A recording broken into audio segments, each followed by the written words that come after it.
Good morning, everyone. I'm Kimberly Chalia with PHCA. Thank you so much for joining us for today's webinar, Community Health Choices Contracting, the Old and the New, presented by Cynthia Haynes. I have a few quick updates to share before we get started. This webinar is being recorded and will be made available on the PHCA website within the next 2 weeks. The webinar has been approved for 1 continuing education credit for all attendees. For those who provided a NAB number, credits will be uploaded shortly. We'll also share certificates with those in attendance. As we begin today, all attendees will be in listen-only mode.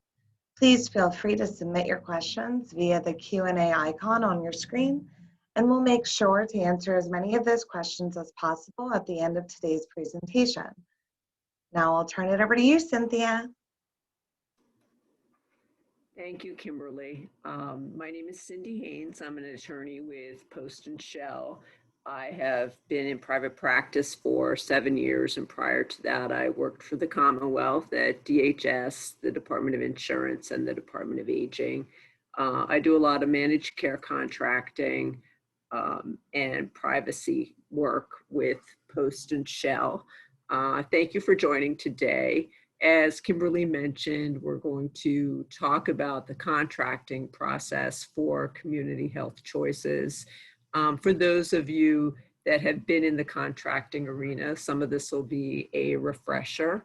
I will be talking about a couple of new topics, in particular value-based reimbursement, information blocking briefly, and data sharing with the Community Health Choices MCOs. Welcome and thank you.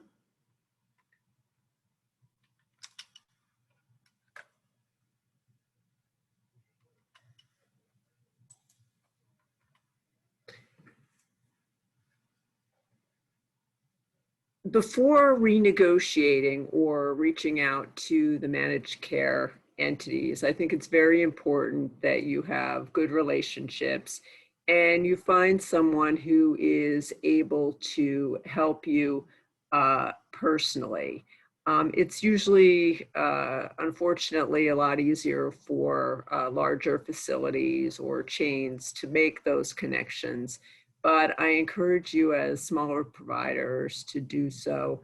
I've worked with a number of folks at each of the managed care organizations, and usually it's split up geographically who is the right person to be making decisions or escalating certain issues inside the managed care organization itself. But if you ever have any questions or are interested in talking about potential contacts, please feel free to reach out. The first line is always to talk to your provider representative. But if that's not fruitful, feel free to reach out for better contact information. I think we are all familiar with who the managed care organizations are: AmeriHealth, Caritas, Keystone First in the South, UPMC out West, and PA Health and Wellness in Central Pennsylvania.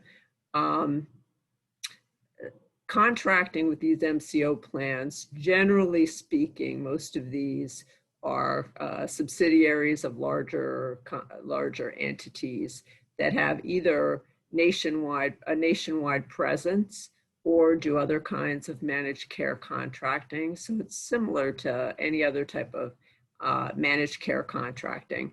And also, it's similar to other contracting that you do in other arenas, if that's the case for you.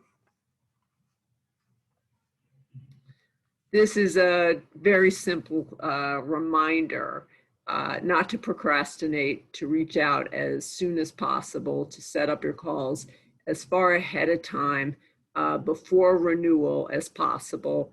For example, right after you receive your rate letters, those have been coming out concurrent with when the renewal is imminent.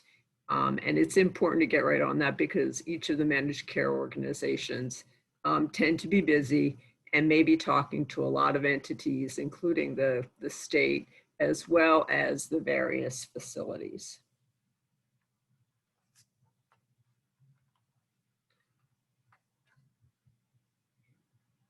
it's important as you move through this process, especially if you're a larger organization.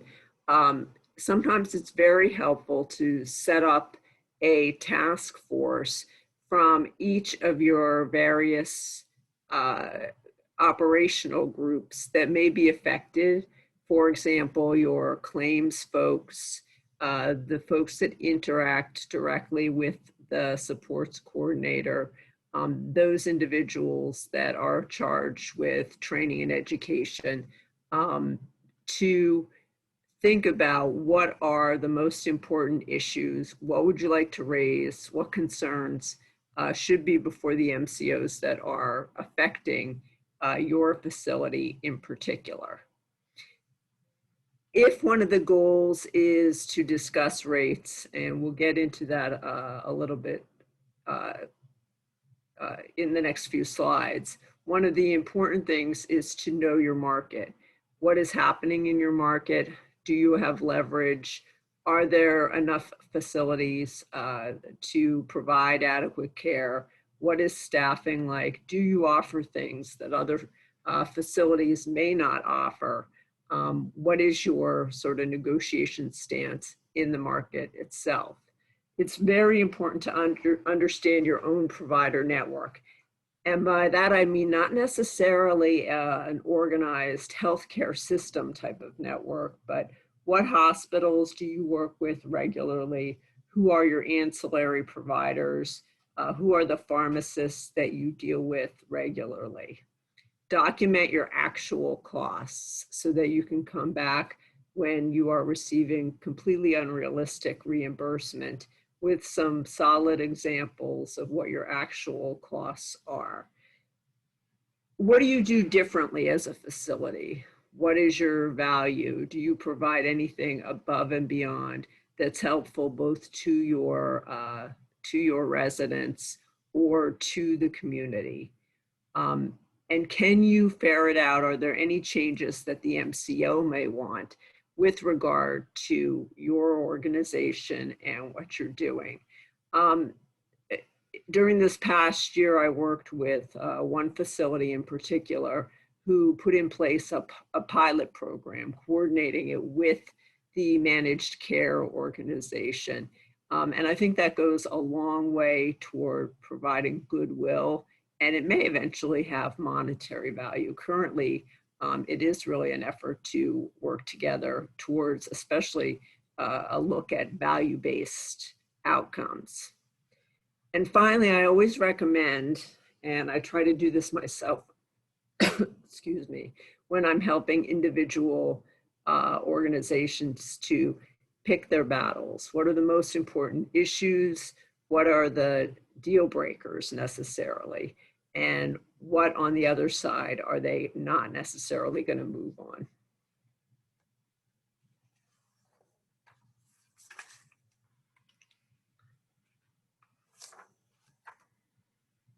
I touched upon this. Setting up a meeting is very important.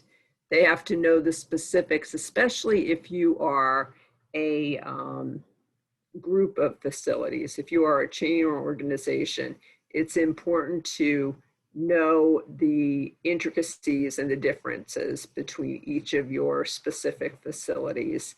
I worked with a client in particular who put everything in a binder for each of those facilities to share with the managed care organizations. And I think that's a good practice that you could use that, pull that back out, and that could be your playbook for next time you go before and have to renegotiate at renewal time some of the terms of the contract. Before you execute the contract, make sure that the rates specifically have been filled in. That sounds like a crazy thing to have to think about, but there was an error with a company that I was negotiating with over the last year where there were no rates specifically in the contract itself. And everyone had executed the contract, and then there was confusion about what they actually are. So it's one of those things that does not always autofill, and it was a mistake, but it ended up being a problem for both sides of the negotiation table.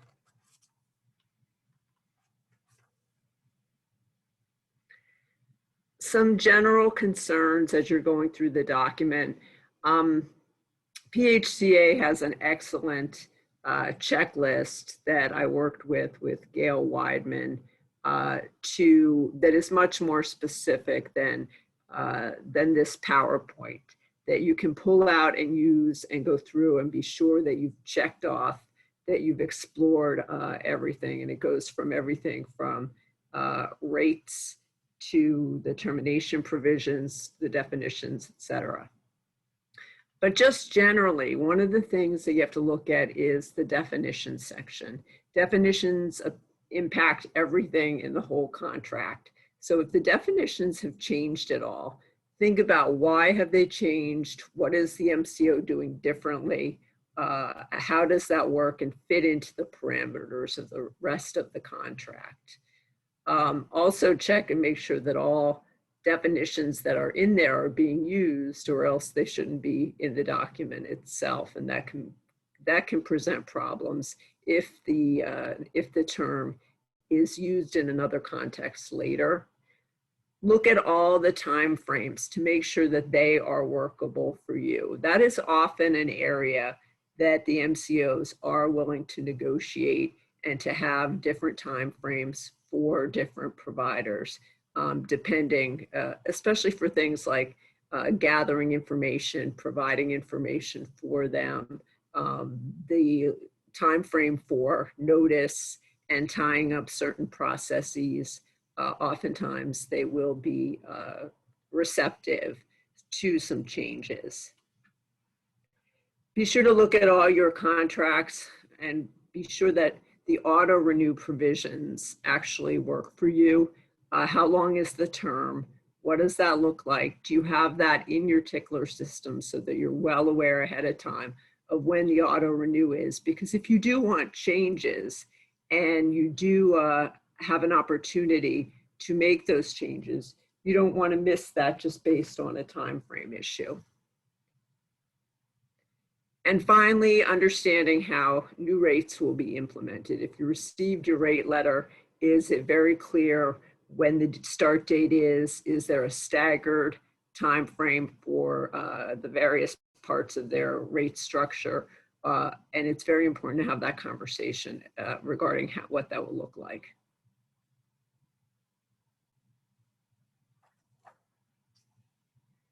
This has been an ongoing issue in particular. The termination procedures in the managed care contract, the CHCMCO contract with DHS are very specific. And there have been 2 instances where there have been concerns where there's been a termination and the timeframes didn't meld with what was required of DHS. So I just want everyone to understand that the MCOs have certain requirements that they have to meet prior to termination. First is they have to notify the department in writing. They have to submit a termination work plan within 10 days, notify the residents 45 days prior, and pay the provider for 60 days up to an alternative provider can deliver services.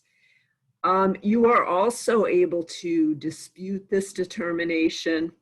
If you dispute the determination, there is not automatically a stay on that process. That means that doesn't automatically stop.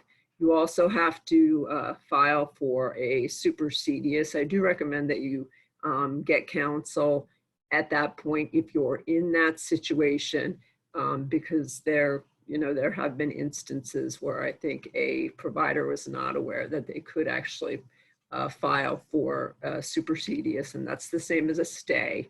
That is to stop the action while they are disputing.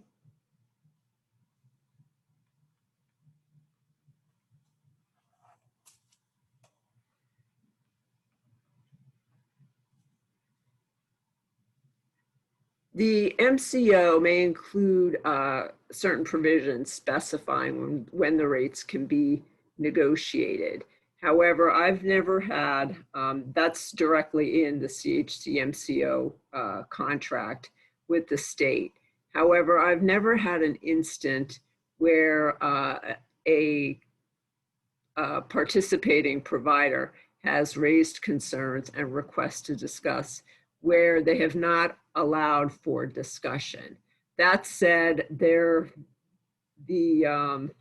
CHC MCOs have really become pretty adept at communicating with each other and being fairly uniform on the rates.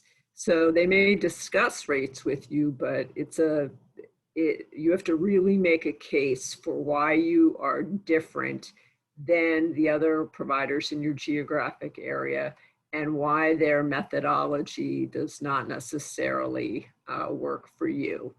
In the contract itself between DHS and the MCOs, they have to develop a rate configuration, and it's right here, that assures access, quality of life, and quality of care.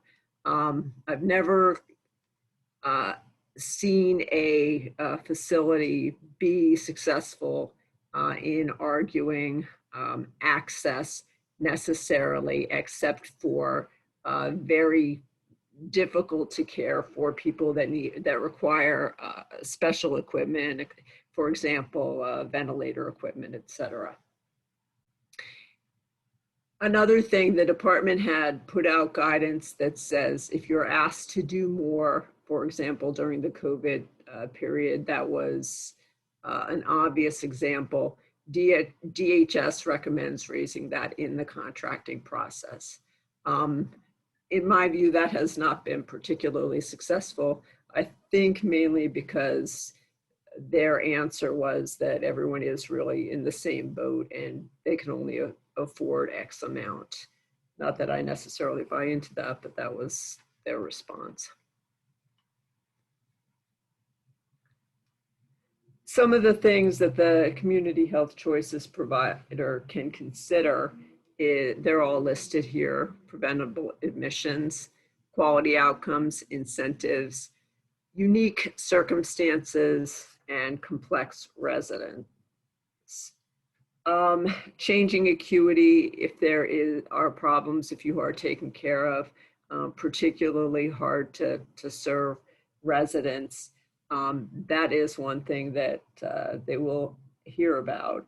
Will the structure, will you be able to perform quality activities that will actually suppress costs? Because that is one thing they're very interested in looking at over the next several years, and probably in continuity.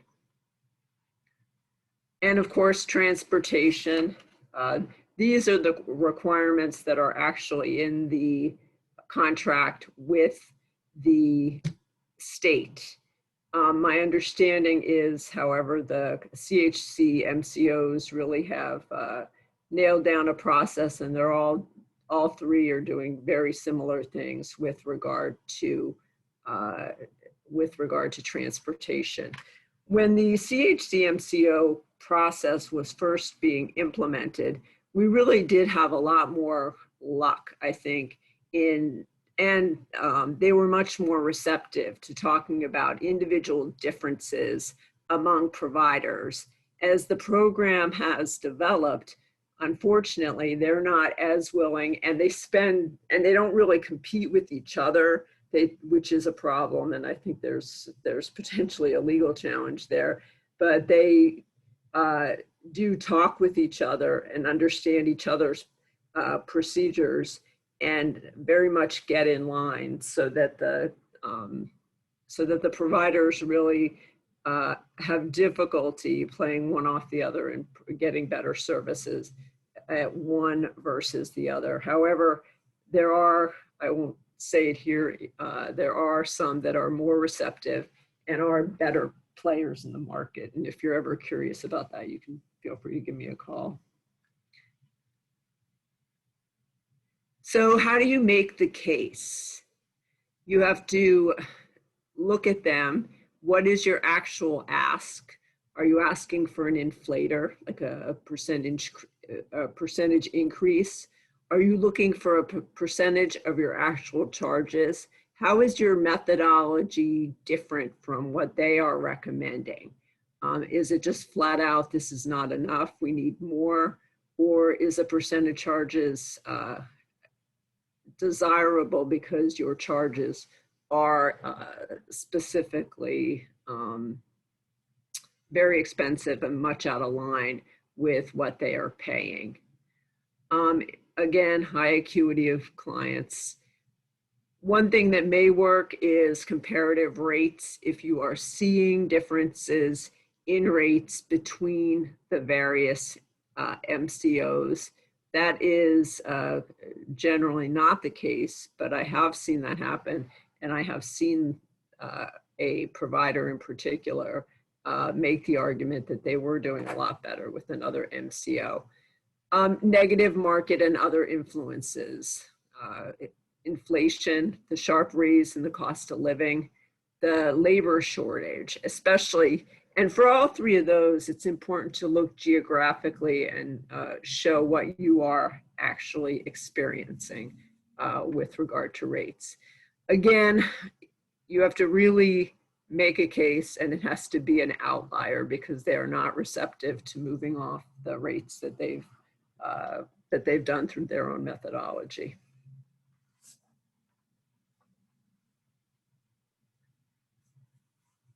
Some of the things that I've seen, and it might be good when you're making the case to provide this information up front. I've seen the MCOs ask questions related to transition to home and community because that is, of course, a goal with the nursing facility care in the home and community-based services schemata. How many beds does the facility have? Do the service coordinators have electronic access to the participant records? And I think they've been asking this question as they move toward value-based reimbursement. In both, I represent a number of health systems, and value-based reimbursement is certainly the direction that those larger systems are moving toward. But again, long-term care, as we move into, by the end of this decade, CMS has indicated that they would like all services to be on some sort of value-based reimbursement methodology. What is the COVID vaccination rate? That is still a question that was asked as of recently. And what is your specific staffing ratio?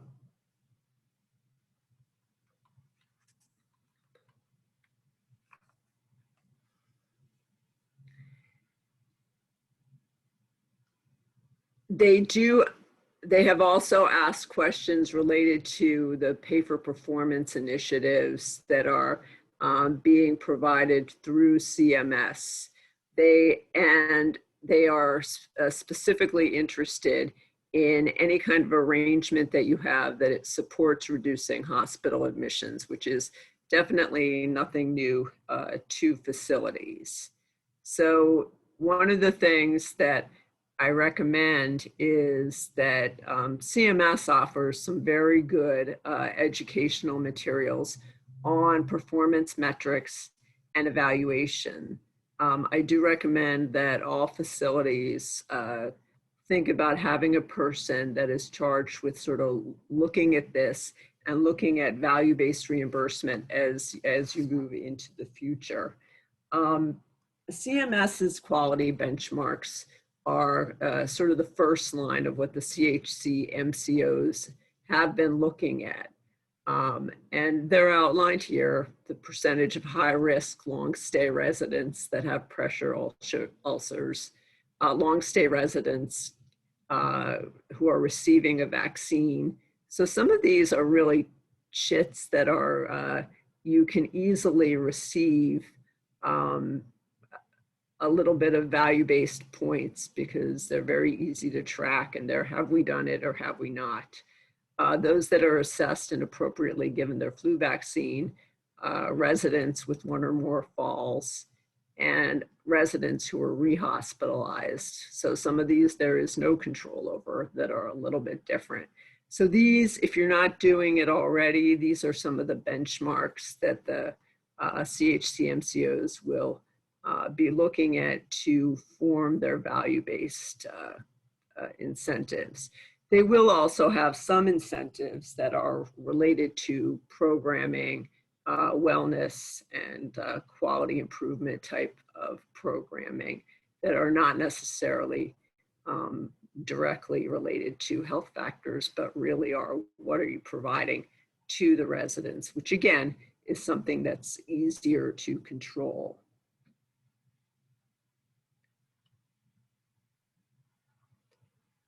So if you are, this outlines disputes in general, either claims disputes or other types of disputes.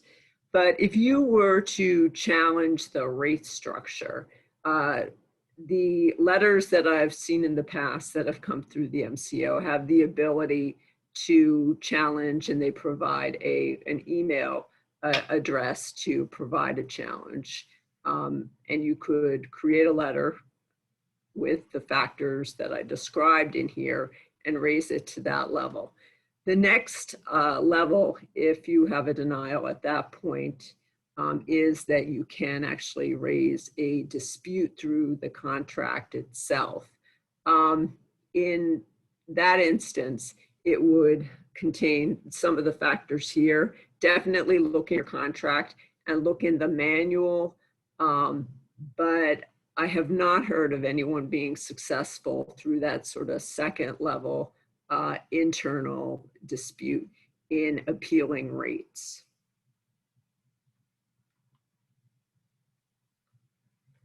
Now, we talked about value-based reimbursement, and one of the things related to value-based reimbursement that the MCOs are really pushing is the ability to have EMR access directly through the facility's EMR system. So for many, that would be point-click care. I know that Epic has a long-term care product, so it could potentially also be Epic. Epic is able to put up varied firewalls that protect data.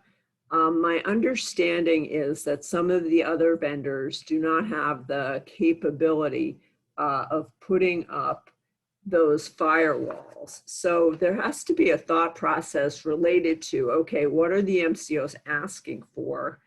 What are they going to be able to see and access? If they're able to go in and see and access all that information, do you have the ability to audit that after the fact? And do you need a promise from those users that they will not use more than minimum necessary? So there's a lot to unpack there. But the idea is that the MCO should only be able to, well, under HIPAA, anyone accessing for treatment, payment, and healthcare operations is only able to access what they actually need. So they definitely should not be surfing around, and they should only be looking at information for their members, the folks that they are paying for, that they have in common with you. The best way to address that is through a technical ability to provide them only with information related to their residents. My understanding, however, is that that's very burdensome, that the technology is not necessarily there for that. So another way to protect yourself from individuals who might have access to more than they need to look at is to have a data release agreement with them and to have a commitment that they would only look at what they actually need for their system. So one of the things that to think about as you move into new contracts is your data rights.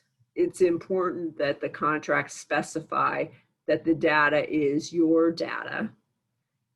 It's important to specify that you may access it for analytical purposes and look at all of your data, but they do not necessarily have a right to your other residents who they're not paying for's information. You acknowledge the data, that it's important for resident care, right in the contract, but also restrict the scope of their use and their ability after the fact, because data is valuable. They shouldn't be commercializing it, getting paid for it. They shouldn't be giving it to other analytical systems without your knowledge. So it's important to have these things set forth in the contract. Additionally, it's important to have enhanced security language and assurances. As I said, if possible, the best thing to do is have a user agreement and a very specific sign off by specific users that they will not look at anything that they do not already need to see. The importance is, however, to be able to go back in and audit use. So talk with your electronic health record vendor, because if there is a problem and there is some liability or there is a data compromise, it's important to be able to go back in and figure that out and figure out what occurred. So that's important both for contracting and to think about having a program related to HIPAA and security as these MCOs and other healthcare providers have more access to data. One thing that I'd like to talk about briefly is, and I have a lot of information about this if anyone is interested, is the information blocking rule. One of the things that the information blocking rule does is it prohibits any practice that is likely to interfere with, prevent, or materially discourage access, exchange, or use of electronic health information. So this is a rule that says that it's important. This goes hand in hand with HIPAA on the resident side. However, it cuts against some of what I've been saying. One of the things that you as a provider are prohibited from doing is blocking information for treatment payment, healthcare operations, and also for resident access. Now, information blocking, providers need to create policies and procedures related to information blocking.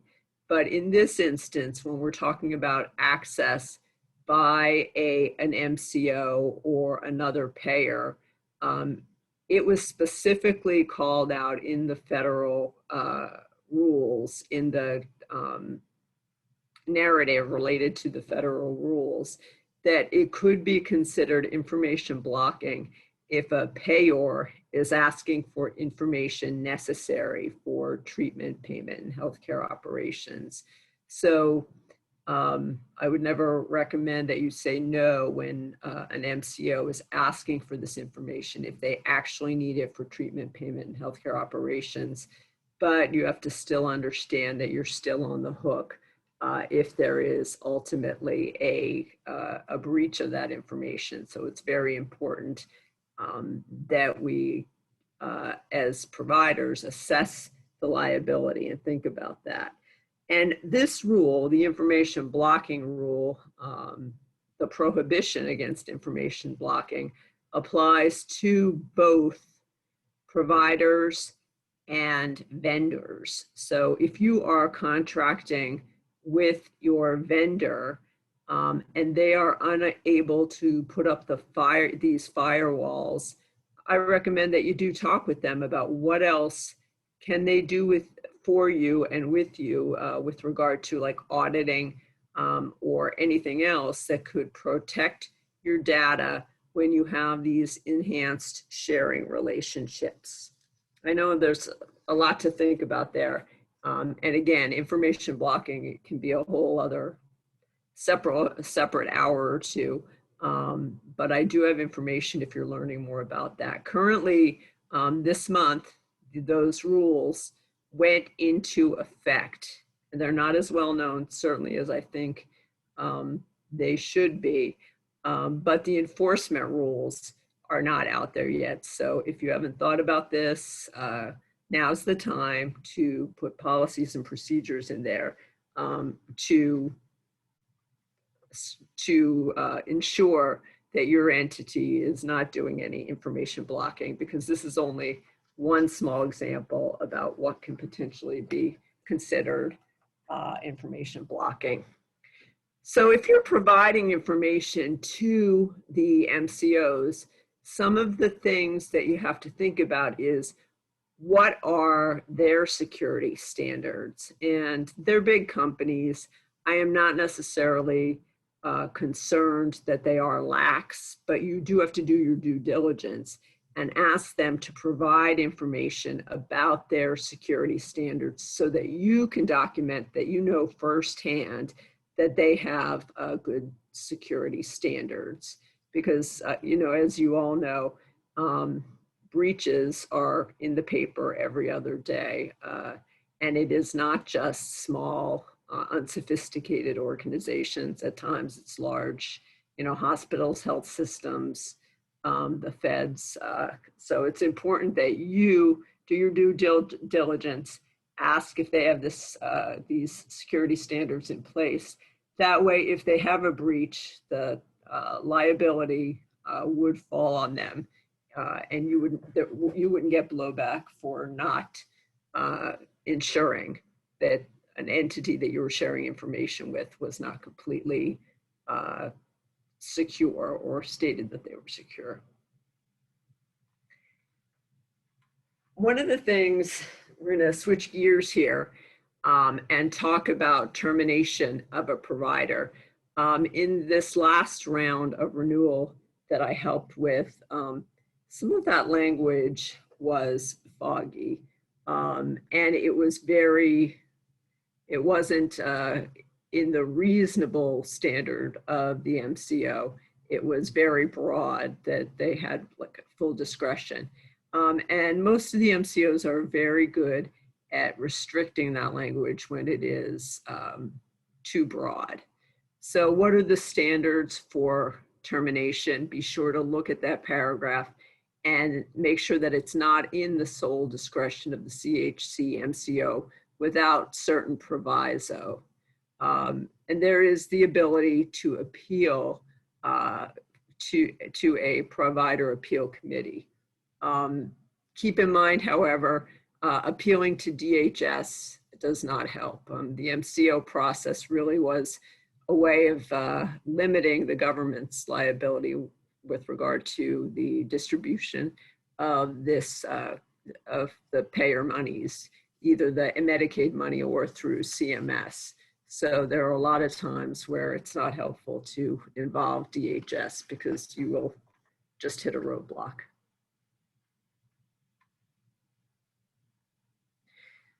As you go through the contract, it is a good time, I think, to provide training to all of your staff related to your exclusions, privacy and confidentiality requirements, Stark and anti-kickback, because as we all know, there has been a resurgence of investigations related to those standards, and protective services and adult protective services.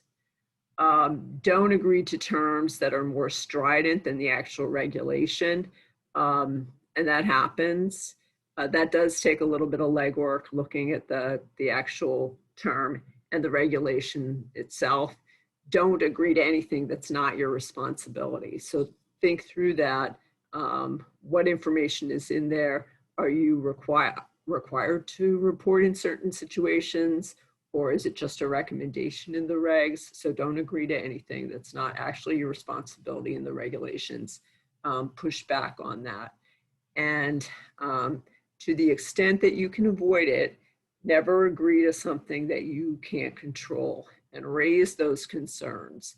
Now, sometimes I know that there are even federal rules, regulations. There are things that you can't control that happen that somehow become your responsibility. But I think it's something to think about as you move through the contracts.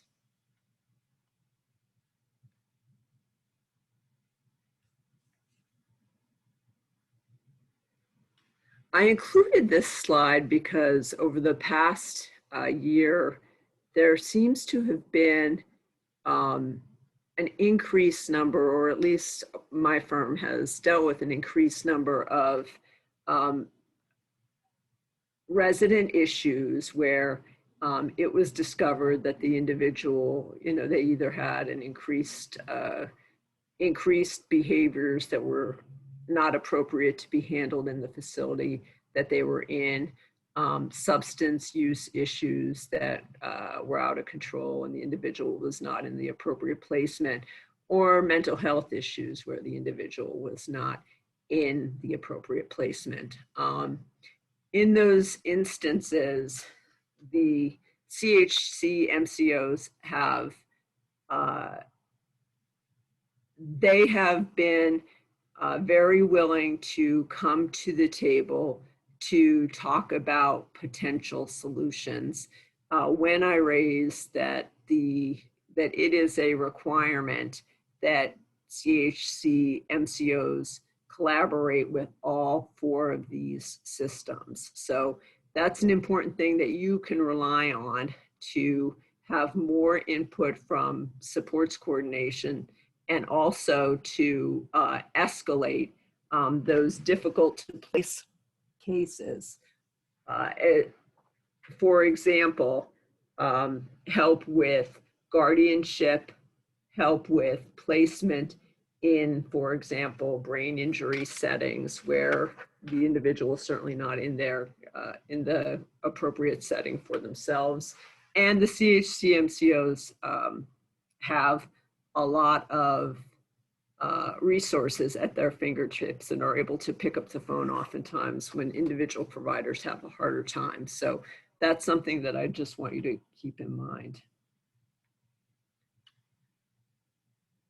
As you're moving through the contracting process, one of the things that I really recommend is when you talk about quality standards, asking questions related to what's the next step in this process. Ask for transparency. Where is this going? And think about how that works within your structure. Is that going to mean that you are going to be eligible for better value-based reimbursement? Or are there things that you have to do as these value-based terms start moving? Right now, I understand there's only upside risk. There's only the ability to get payments if you're doing certain things well. But for value-based reimbursement contracting to work in the long run, it's very important that eventually that there be downsized risk on the downstream providers, for example, nursing facilities or doctors. The idea is to better be able to provide care right at the ground level, and in that way suppress costs and increase the money that's used for improving care rather than just looking at cost. At least that's the goal for the feds. One of the things that's provided for in the CHC MCO contract, and it is a mandatory requirement, is that the CHC MCO provides certain health and wellness programming. Some of these could be classes and workshops, educational materials, and website and mobile app communication. One thing that you may see moving forward is API technology, which is the ability for various providers to communicate with each other about the care that an individual is receiving. So if you think about it, it would be similar to OpenTable, where there is a cloud-based service where all of the restaurants communicate into, and the API, OpenTable, so OpenTable for healthcare, is able to communicate amongst itself and provide information either to the resident or the resident's family or to the various providers. So it works as sort of a mini health information exchange. And that is one of the things that I think all of the payors are examining right now. It's a federal requirement for payers, and it is being implemented for hospitals to be involved in the API process as of next year.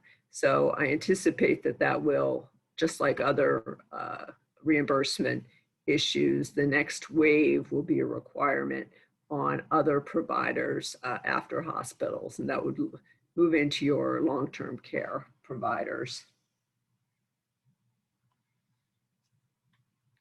Some of the prevention topics that are actually raised throughout the CHC-MCO contract are some of the ones that you probably see in your daily care is stroke prevention, asthma, chronic conditions.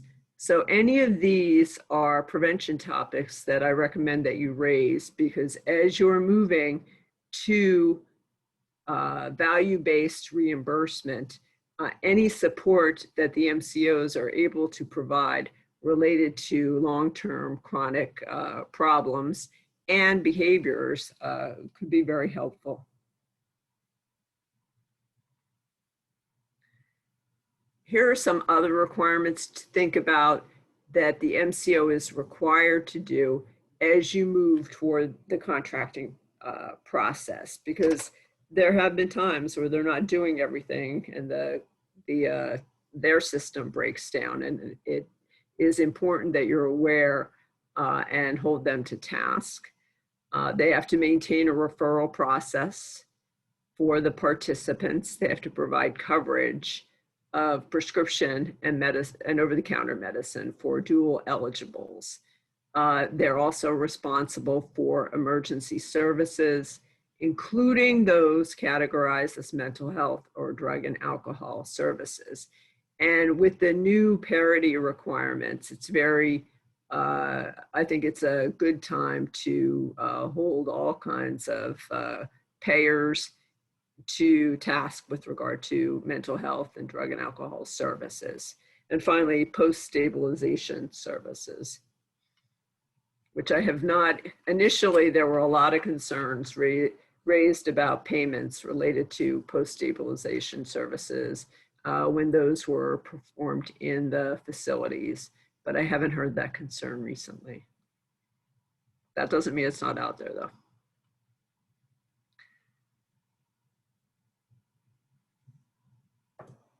I think this is something that a lot of facilities don't actually use all the time, but participants who are under evaluation as potential victims, the CHC is required to provide services, examinations, and follow-up services related to that. Hospice, especially related to certified hospice providers. I know initially that was a concern. I have not seen that be a concern recently. And transplants, to the same extent that fee-for-service pays for transplants.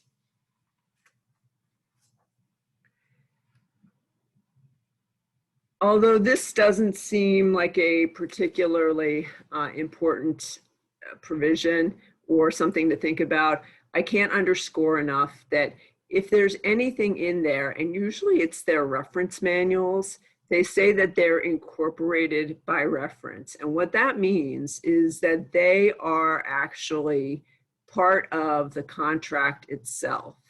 So the provider manual, you probably will not get them to change that, but the fact that they are incorporated by reference. However, one of the things that we have been arguing for and winning is the opportunity to object to changes in the provider manual that will materially cause a material impact, which means something bad, it will be overly burdensome, it will be overly expensive to the facility. So if there are changes to policies and procedures, look at your contract and see if you have the opportunity to object to those changes in policies and procedures. And please, upon renewal, think about that. Think about asking for that provision that you have the opportunity to object to those changes in policies and procedures, and the ability to make your case with regard to that. And I have seen that actually be successful with a number of payers, and once with a managed care MCO. It's not something that comes up a lot, but it can be important because there are all kinds of claims requirements, administrative requirements for claims, et cetera, that are in the manual that are actually very important, and you wouldn't get them just from reading the contract itself. We talked about the manual. Stay on top of changes to the manual. I like to have directly in the contract that all changes of the manual will come to a specific role, a specific person. So the email where it would go might change and you would have to update that with them, but that everything can come into one place. One managed care organization in particular in the beginning said that policies and procedures could be, you could receive it by notice, you could receive it by mail, you could receive it by email, and that's not helpful. If it can come in any direction, that's very easy for things to be missed. So it's important that you ask for what works for you and that there be one place where changes come in. Again, I talked about the contract provision checklist. We talked about an awful lot today, but the checklist is helpful because it will walk you through each of these topics. And again, I worked on this with Gail Weidman by subcategories that will really help you. And these are some of the things that we touched on today and that are also in that checklist. And I understand Kim is going to be distributing that after the call.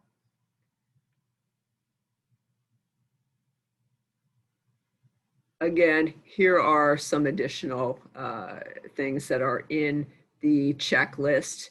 Some that we didn't talk about today related to supplemental payments, the allowable deductions, the various audits. And it's very important that you're very clear who are the responsible parties, where does notice go, and that should be right in the contract itself. I have many examples where notice didn't go to the appropriate person, and it leaves a mess. It leaves another thing to fight about when you're already disputing something. These are some practical suggestions related to making sure you know who your ancillary providers are. Make sure that they're in the same network as you, primary care physicians, wherever possible. I know that's not always possible. And the tracking system for resident enrollment. I know that the supports coordinators are very interested in that information, especially with regard to those residents that they're paying for. And again, you have to work collaboratively and make sure that the organizations have all the required information.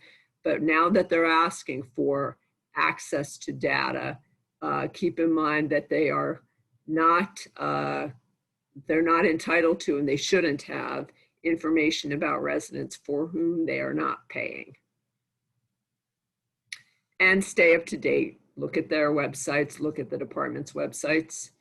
I have some useful links. The third Thursday webinars, they have not been as good about updating publications, but there's still a lot of information in there. Those are webinars that are performed by DHS, but it used to be that all the information and the transcripts were available, but that has not been updated most recently.